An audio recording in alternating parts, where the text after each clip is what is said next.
Welcome back to the Stuck in My Thoughts podcast. As always, I'm your host, Justin Stuckey. We got a great guest with us today. We got Mr. Derrick Brown of the Carolina Panthers. Derrick, thank you for being on. Appreciate you having me. You my first guest who I share a birthday with. Oh, for real? Yeah, I checked that out. Yeah, that's what's up. April 15th. Tax babies. Yeah, tax babies. Tax babies, yes sir, yes sir. You about to turn 25, I'm about to turn 23. But let's go back, to your teenage years. You choose to come to Auburn. And you come in as a teenager with a lot of great talent. And your world kind of picks up, starts spinning quick. You have your first child, you have your second child, then you get drafted. First round, 7th pick, 2020 draft, and then you get married. So things change quickly in your life. How did your mindset shift, being so young, but also having so much responsibility? I think for me, I had my son my junior year going into my senior year. At that point, when I found out I was having a kid, I was, at that point, it was completely different lifestyle for me. It was, I'm chasing something. I got to go get this because I'm not just taking care of me. Yeah. And, from that moment on, I never looked back. Yeah. So coming out of that, you get drafted 2020, COVID times, you're a first rounder. How does that feel? Not everybody gets that experience, especially being, one of the lottery picks. No, man, that was, a feeling that, all that hard work and all those years, here in Auburn, man, it really paid off from the time of, stepping foot on the field when I was 9 years old to being 21 and getting drafted, man. It was a special feeling. One I got to share with my family and friends, and it was in the midst of COVID, but, not even COVID was strong enough to take that feeling away from me. Yeah, but you get to be home with your family and things like that. Talk about, that village to help you get there, because people don't realize, or they do realize, man, you don't make it to the top on your own. So talk about, that village. You're talking about your brother Cam, you guys being close and tight-knit. Talk about that village it took for you to get to that level where you're at right now. Yeah, man. Like I said, my family is, my family, my mom, dad, my brother, sister, my wife, my son, my daughter. That's my backbone. You know what I'm saying? They got me when nobody else don't. You know what I'm saying? My group of boys that, I've been friends with since I was little. I still run with the same crowd. They've been good to me. We all got our heads on straight. Their family is my family, and vice versa. That's how, we grew up. And, it's one of those things where, I had a close-knit circle early. So I haven't expanded my circle. Okay. You know what I'm saying? That circle's still as small as it was when I was in high school.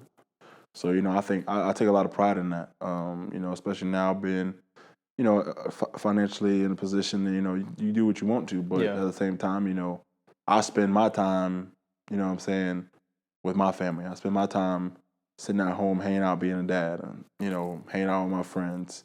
If I invite somebody to my house, it's probably my boys. Yeah. So, that's literally how I run my circle. Yeah, that's a good point, though, for real, because, for me, everybody's like, man, you know everybody, you talk to everybody. I was like, I'm a very social guy, very, popular guy. I'm sure you are as well. But you talk about having a small-knit circle. How important is that? Especially when you get to where, you go from college guy, but now you're making millions and understanding people may not come to you for the right reasons. I may know a lot of people, I may talk to a lot of people, but I don't trust a lot of people. So that's the difference. That's the difference. Yeah. If I can't trust you, then, no matter what we talk about, I got that in the back of my head the whole time. That's that red flag that's I don't know enough about you, or I don't want to know enough about you to trust you. You know what I'm saying? It makes sense, because you see out in this world, a lot of people have ill intentions and ill will. Yeah. But especially you're smart about the way you handle and carrying yourself, because a lot of people, you run with a different crowd. You look at the John Morant situation, the crowd you run with dictate a lot of things that happen. And so I just kind of feel like it's good for everybody to hear from that perspective of you can't be friends with everybody. You can't go out and do certain things. Yeah. Yeah. So you go from Auburn, right? You go to the Carolina Panthers, and you're living the dream in the NFL. You just came off a career season. You're on a great team, doing your thing each and every year. I want to know, from somebody at that level, you hear about the CTE concerns and the things, and especially in your sport and your position. Is that ever in the back of your mind, as you're playing? I don't think it's in my head as much while I'm playing, but it's definitely, it's a reason why a lot of guys like to, establish themselves early and make a lot of money and be able to leave on their terms. those things, you can't avoid it. If that's what you go out and do, you know what I'm saying? You smash your heads every play. It's part of the job, especially in the trenches. So, I mean, yeah, it's of concern, but, a lot of us are in a position in life, you know what I'm saying, financially, this is, what we love to do. Mm-hmm. Yeah, I feel you. So you talk about things with the players wanting to make that money and getting out. You're more than a football player. They hear talk about more than an athlete all the time. What are some things that you want to do, maybe post-career or things you may be even doing now outside of the football field? I love dealing with like real estate investments and things like that. That's where I see myself going after I finish the game. But I think that world in itself is limitless. I spend a lot of time right now in office and learning as much as I can because, really, start April 10th. I'm back to work and I'm focusing on, headed down to Spartanburg for camp in July. Oh, yeah. So, I mean, that's my focus. 8 months out of the year, 9 months out of the year, and the 3 that I'm off. Then my focus is, if I don't want to be off for 3, put it that way. But in the 3 months that we've been off, that's what I focus on. Mm-hmm. You talk about knowing what you can do off the field, and your focus is spent a lot of time off the field. But when you were here, you were part of SAC, the Student Athlete Advisory Council, and a lot of people, especially competing at the caliber you were at, they don't get involved with many things off the field and integrate it into the school. Why did you feel that was so important to do? I was the vice president of SAC. I was the president of SAC. Football made all the money. The revenue was 80% of what's being brought into the school. And, I thought it was silly for us not to have a say. So, I got involved, and Miss Robinson got me involved in it when I was... Yeah, shout out Miss Janice. That's my dog right there. And got me involved in it when I was a sophomore. And from there, I ended up being vice president my junior year, and then senior year for the semester, or for the January to December I was here, I was president. And, that was a blessing for sure, to be able to go sit on the panels at the SEC boards and, meet the Commissioner Sankey, and, to meet Misty Brown, student athlete engagement, Tiffany Daniels, all those people, still have that connection to be able to reach out to them. I mean, that's something you built over time. Yeah. I mean, because, those people aren't everyday average people you walk on the street and pass by and see. You know what I'm saying? That's for sure. Because, like, the Auburn U, like, you about to go speak to the Auburn U event right now, and the kids, and, like, SAC and Auburn U, they definitely helped me during my time for sure. You got Miss Janice Robinson, Megan Hushire, Michelle Kesey, all of them that work with us, and, they give a lot more to the students and the student athletes than we realize, and it's good to be able to give back. And you have a lot of, athletes nowadays, they may feel like they're too cool for it, and coming from your perspective, see somebody who is competing at a top level, but also getting involved in the school, just kind of can change the narrative and change the stigma on what really a student athlete is. And so, you continue to do that work in your professional career. You were just nominated for the Walter Payton, Man of the Year award. Talk about, like, why it's important to you to be able to make such an impact off the field as well. Because that, you don't just get nominated for that. Yeah, man. That was a very special honor to be nominated for Man of the Year for sure. With 31 other guys, and Dak won it. Congratulations to him.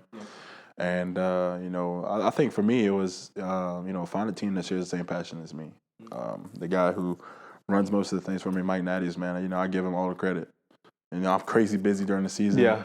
But I'd be like, Mike, like, I want to go do this, and he'd be like, all right, I'm gonna get it done. Yeah. And when we have these opportunities to go out and have these events and interact with these kids or families or law enforcement, it's such a special thing. Like, for me, especially, like, my favorite thing that I do with my foundation is the camp, my football kids camp, because I remember being a kid and, like, I make sure it's free, come out, shirts, whatever. Like, we're gonna do it like that because I was the kid where, like, we didn't always have the money to go to camp and stuff like that. You know what I'm saying?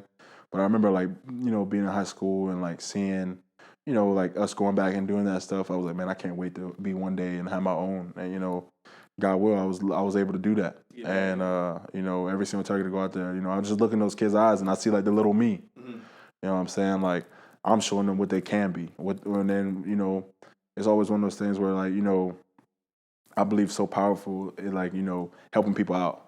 I'm blessed to be where I am financially. Like, I'm good. You know what I'm saying? My parents are good. You know what I'm saying? My family's good. And it's one of those things where I'm like, I want to be able to, do everything I can You know what I'm saying? Do everything I can. You know, we give out the scholarship. You know, that's another awesome thing. You know, I got the name after the scholarship after my grandparents had passed away. So, you know, that's been a special thing for me to carry on their legacy. It's just so many different things, man. I mean, you can't do too much, is what I say. You can't do too much. Yeah. So your scholarship's yearly, right? Yep. Okay. So I think last year we did 13 or 14 kids. Okay. So yeah, no. I think I saw a video that like at a graduation type setting. Yep. Yeah. Introducing the kids. So you know, I'm excited about it. That and my kids camp, you know, I mean, you know, I'll go from a guy who, you know, I used to not want to read books to now saying I need to read books. Yeah. To sitting there, you know, at nighttime with my wife in bed and reading, you know, scholarship applications. Yeah. And you know, I think it's just funny how, you know, life turned around and, you know, I get to do things like that. Mm-hmm. That's important for sure. And it's just cool, like, for all you listeners, like, this is my first time meeting Derrick, and I can just already, from the things that people were telling me about you, I was like, man, I can't wait to meet this guy. And it seems like everything is true so far, just the, you know, the heart you have and the passion you have for your craft and definitely for your family. Like, before we started, you called your kids to tell them good night. Like, that just shows a different perspective. And you see, especially for like younger kids, man, you're on the NFL stage, man, you guys are superheroes. But then on the same plane, like, you're human as well. You have the same feelings and same aspirations in life. And you talked about how you wanted to get into real estate world.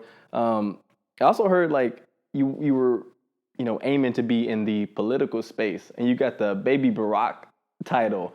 So talk about that, like your aspiration, want to do.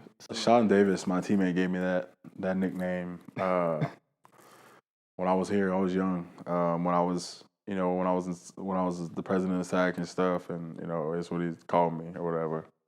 But you know, I did want to go that route. You know, I still wouldn't rule it out. You know, I'm not gonna never tell myself what I can't do. So, Yeah. you know, I think it's limitless. Once I finish playing the game, you know, I want to make sure I'm financially secure. Yeah. Make sure my kids are secure. But you know, once I'm done playing the game, then you know, I'll worry about that. Yeah, worry about it then. All right, man. On my show, we got this thing called the Dropbox questions. So I got 2 questions for you. First question: if you were in college right now and you could have one NIL deal, what would it be?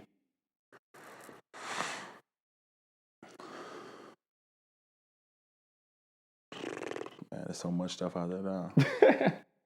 I will say this though, like a dream of mine always was to be signed by Nike. Okay, yeah. So I signed with Nike when I got in the NFL. So you know, if I could be back in college again and get that Nike NIL deal, that would have been tough. Yeah, it would meant the world to me. Yeah, I don't know how that would have worked on this campus. We had to change the whole branding. Yeah. I don't know, but you know, when that happened paper for signed, DB? that's just me. Yeah, I feel you. Okay, I've heard this around a lot, especially with guys in the NBA or in the NFL in certain positions. But what was your, you know, welcome to the NFL moment? You know, sometimes guys get sauced up, things like that. Sometimes you hit somebody like you always looked up. What was your moment? I think, you know, I got driven off the ball when I was playing. My first game ever was with the Raiders, Richie Incognito and Rodney Hudson. I'll never forget it. Mm-hmm. You know, I play Rodney now, and you know, I tell him, you got me you got me when I was a rookie. You didn't give me no more. Yeah. So you know, I just think about those moments, but you know, I look back on them and laugh. But I mean, it's, you know, at the same time I'm laughing, it's the same time, you know, all that stuff's driving me. Yeah. You know, you don't want to be out there looking bad. You know, my kids watching me. You know what I'm saying? So you know, it's just one of those things where, you know, I show up every single day to work, man. You know, I think my first 2 years it was, you know, trying to figure it out. Third year, I kind of came on a little bit, and you know, going into my 4th year, I'm excited. You know, I got that drive and, you know, that want to. The passion, yeah. So like, you just came off that career season. Like, what's the goal? You know, individual, team wise. Like, what are you aiming for this year? I mean, the goal is always, you know, to hoist that Lombardi Trophy, man. Yeah. That's why we do what we do. You know, we had a chance last year at the very end to go on a special run. Fell short, unfortunately, but you know, finished it strong.